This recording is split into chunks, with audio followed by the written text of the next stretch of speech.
আসসালামু আলাইকুম ওয়ারাহমাতুল্লাহ। আইবিএন নিউজের বিশেষ বিকেলের সংবাদ পরিক্রমা এবং ব্রেকিং নিউজ আপডেটে আপনাদের সবাইকে স্বাগত জানাচ্ছি স্টুডিও থেকে আমি সাবরিনা। আজকের দিনটি পশ্চিমা বিশ্বের জন্য ক্রিসমাস বা বড়দিন হলেও মধ্যপ্রাচ্যের ইতিহাসে আজকের দিনটি লেখা থাকবে দ্য ডে অফ থান্ডার বা রক্তস্নাত বড়দিন হিসেবে। আপনারা জানেন আজ আমেরিকা এবং ইউরোপ বড়দিনের ছুটিতে ব্যস্ত এবং ঠিক এই সুযোগটিই কাজে লাগিয়েছে প্রতিরোধ যোদ্ধারা। আজ দুপুরে তেল আবিব থেকে জেরুজালেম যাওয়ার প্রধান হাইওয়ে বা হাইওয়ে 1-এ ঘটে গেছে এক নজিরবিহীন ঘটনা, যা ইসরায়েলের গোয়েন্দা সংস্থা মোসাদের মুখে চুনকালি দিয়েছে এবং তাদের নিরাপত্তা ব্যবস্থাকে বৃদ্ধাঙ্গুলি দেখিয়েছে। আমাদের কাছে আসা ব্রেকিং নিউজ অনুযায়ী আজ দুপুর 12টার দিকে ইসরায়েলের যুদ্ধকালীন মন্ত্রিসভার একজন অত্যন্ত হাই প্রোফাইল নেতার গাড়িবহর জেরুজালেমের দিকে যাচ্ছিল।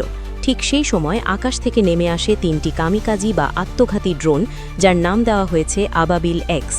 প্রত্যক্ষদর্শীরা সোশ্যাল মিডিয়ায় জানিয়েছেন তারা হঠাৎ করেই আকাশে একটি ভন ভন শব্দ শুনতে পান এবং কিছু বুঝে ওঠার আগেই ড্রোনগুলো বাজ পাখির মতো ছোঁ মেরে ওই ভিআইপি নেতার কালো রঙের বুলেট প্রুফ মার্সিডিজ গাড়িগুলোতে আঘাত হানে।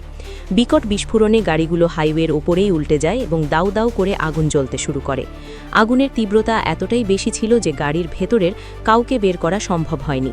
যদিও ইসরায়েলি সরকার কঠোর সেন্সরশিপ আরোপ করেছে এবং ওই নেতার নাম প্রকাশ করছে না, কিন্তু তেল আবিবের শিবা মেডিকেল সেন্টারে বা তেল হাসোমার হাসপাতালে আজ দুপুরে অস্বাভাবিক নড়াচড়া লক্ষ্য করা গেছে। হাসপাতালটি সেনাবাহিনী ঘিরে রেখেছে এবং কাউকে ঢুকতে বা বের হতে দিচ্ছে না, যা প্রমাণ করে ওই কনভয়ে থাকা ব্যক্তিটি ইসরায়েলের শীর্ষস্থানীয় কেউ। এই ঘটনার দায় স্বীকার করেছে লায়ন্স ডেন নামক পশ্চিম তীরের একটি নতুন সশস্ত্র গোষ্ঠী এবং তারা বলেছে এটি হলো গাজার শিশুদের জন্য আমাদের ক্রিসমাস গিফট। এই হামলার পরপরই পুরো তেল আবিব এবং জেরুজালেমের রেড অ্যালার্ট জারি করা হয়েছে এবং সব রাস্তা বন্ধ করে দেওয়া হয়েছে। ইসরায়েলি পুলিশ এখন প্রতিটি বাড়িতে তল্লাশি চালাচ্ছে এবং সন্দেহভাজন হিসেবে শত শত যুবককে আটক করছে, যা সাধারণ মানুষের মধ্যে চরম আতঙ্ক তৈরি করেছে। অন্যদিকে গাজার দিকে তাকালে আজ এক ভিন্ন এবং মর্মান্তিক চিত্র দেখা যাচ্ছে। আমেরিকা এবং ইউরোপ আজ ছুটিতে থাকায় গাজায় আজ কোনো ত্রাণবাহী ট্রাক ঢুকতে পারেনি, ফলে আজ সেখানে কৃত্রিম দুর্ভিক্ষ বা ফ্যামিন পরিস্থিতি তৈরি হয়েছে। জাবারিয়া ক্যাম্পের বাচ্চারা আজ ক্রিসমাসের দিনেও এক টুকরো রুটির জন্য রাস্তায় দাঁড়িয়ে কাঁদছে, কিন্তু তাদের কান্না শোনার মতো কেউ নেই। গাজার চার্চগুলোতে আজ কোনো ঘণ্টা বাজেনি, কারণ গত সপ্তাহে ইসরায়েলি বিমান হামলায় গাজার প্রাচীনতম চার্চ সেন্ট পরফিরিয়াস ধ্বংস হয়ে গেছে। সেখানকার খ্রিস্টান সম্প্রদায়ের মানুষ আজ ধ্বংসস্তূপের ওপর বসে প্রার্থনা করছে এবং বিশ্ব নেতাদের ধিক্কার জানাচ্ছে। বিশ্ব নেতারা আজ টার্কি এবং কেক কাটতে ব্যস্ত, আর গাজার শিশুরা ঘাস এবং পশু খাদ্য খেয়ে দিন পার করছে। এই বৈষম্য দেখেও যদি আপনার হৃদয়ে রক্তক্ষরণ না হয়, তবে বুঝতে হবে মানবতা আজ পরাজিত। তবে দর্শক, আজকের দিনের সবচেয়ে ভয়াবহ এবং নতুন খবরটি আসছে পশ্চিম তীর বা ওয়েস্ট ব্যাংক থেকে। গাজার যুদ্ধের সুযোগ নিয়ে এবং ভিআইপি কনভয় হামলার সাহসে আজ সকাল থেকে পশ্চিম তীরের জেনিন, নাবলুস এবং হেব্রন শহরে শুরু হয়েছে এক বিশাল গণ অভ্যুত্থান বা তৃতীয় ইন্তিফাদা। হাজার হাজার ফিলিস্তিনি যুবক আজ রাস্তায় নেমে এসেছে এবং তারা অবৈধ সেটেলারদের বসতিগুলো ঘিরে ফেলেছে। ইসরায়েলি সেনাবাহিনী আজ দুই ফ্রন্টে যুদ্ধ করতে গিয়ে দিশেহারা হয়ে পড়েছে। একদিকে গাজা, আরেকদিকে পশ্চিম তীর এবং উত্তরে হিজবুল্লাহ। 3 দিক থেকে ইসরায়েল এখন শ্বাসরোধকর পরিস্থিতির মধ্যে পড়েছে। পশ্চিম তীরের নাবলুসে আজ দুপুরে সেটেলাররা পালানোর সময় তাদের গাড়ি রেখে দৌড়ে পালিয়েছে এবং ফিলিস্তিনি যুবকরা সেই গাড়িগুলোতে আগুন ধরিয়ে দিয়েছে, যা প্রমাণ করে ইসরায়েলিদের মনোবল এখন শূন্যের কোঠায়। কিন্তু দর্শক, আজকের এই বিকেলের সবথেকে বড় সাসপেন্স বা উত্তেজনাটি কিন্তু এখনও বাকি। আপনারা যারা জানতে চান আজ দুপুরে কার গাড়িবহরে হামলা হয়েছে এবং সেই ভিআইপি নেতা বেঁচে আছেন কিনা, তাদের জন্য আমাদের কাছে একটি এক্সক্লুসিভ খবর আছে। আজ ঠিক সন্ধ্যা 7টায় আমরা আইবিএন নিউজের পর্দায় এমন একটি ভিডিও আপলোড করতে যাচ্ছি, যা দেখার পর বিশ্ব রাজনীতিতে তোলপাড় শুরু হয়ে যাবে।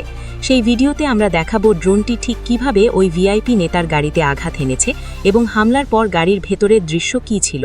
এই ফুটেজ কি ড্রোন থেকেই রেকর্ড করা হয়েছে এবং হ্যাকাররা তা লিক করেছে? এই ভিডিওটি দেখলে আপনারা নিশ্চিত হতে পারবেন ইসরায়েলের নেতৃত্ব এখন কতটা অরক্ষিত। তাই আমি আপনাদের বিশেষ অনুরোধ করব, আজ সন্ধ্যা 7টার সেই ভিডিওটি মিস করবেন না এবং দেখার জন্য এখনই চ্যানেলটি সাবস্ক্রাইব করে বেল আইকনটি অন করে রাখুন, কারণ সন্ধ্যা 7টার ভিডিওটি প্রমাণ করবে ইসরায়েলের আয়রন ডোম এখন আর তাদের নেতাদেরও বাঁচাতে পারছে না। দর্শক, আজকের বড়দিন হওয়ায় বিশ্ব শেয়ার বাজার বন্ধ, কিন্তু কারেন্সি বা মুদ্রা মার্কেটে আজ ইসরায়েলি মুদ্রা শেকেলের মান ইতিহাসের সর্বনিম্ন পর্যায়ে পৌঁছেছে। কালোবাজারে আজ $1 বিনিময়ে 500 শেকেল চাওয়া হচ্ছে, যা প্রমাণ করে ইসরায়েলের অর্থনীতি পুরোপুরি ধসে পড়েছে। ইসরায়েলের ধনী ব্যবসায়ীরা আজ ব্যক্তিগত বিমান এবং ইয়াট বা প্রমোত্তরী ভাড়া করে সাইপ্রাস এবং গ্রিসে পালিয়ে যাচ্ছে। বেনগুরিয়ান বিমানবন্দরে মানুষের উপচে পড়া ভিড় দেখা গেছে, কিন্তু অধিকাংশ ফ্লাইট বাতিল হওয়ায় মানুষ বিমানবন্দরেই আটকা পড়ে আছে এবং একে অপরের সাথে হাতাহাতি করছে। এই দৃশ্যগুলো মূলধারার মিডিয়া দেখাচ্ছে না, কারণ তারা সত্য লুকাতে চায়। অন্যদিকে আমাদের বাংলাদেশের পরিস্থিতির দিকে তাকালে দেখা যায় মধ্যপ্রাচ্যের এই অস্থিরতার কারণে আজ ঢাকা এবং চট্টগ্রামে রেমিটেন্স প্রবাহে ধীরগতি দেখা গেছে এবং অনেক প্রবাসী ভাইবোন আজ দেশে টাকা পাঠাতে পারছেন না, কারণ সেখানকার ব্যাংকগুলো বন্ধ বা অচল হয়ে আছে। আমরা প্রবাসীদের অনুরোধ করব, আপনারা আতঙ্কিত হবেন না এবং নিরাপদ আশ্রয়ে থাকুন। দর্শক, আমরা আইবিএন নিউজ আপনাদের কথা দিচ্ছি, আমরা 24 ঘন্টা আপনাদের সাথে আছি এবং মাঠ পর্যায়ের প্রতিটি সত্য খবর সবার আগে আপনাদের কাছে পৌঁছে দেব।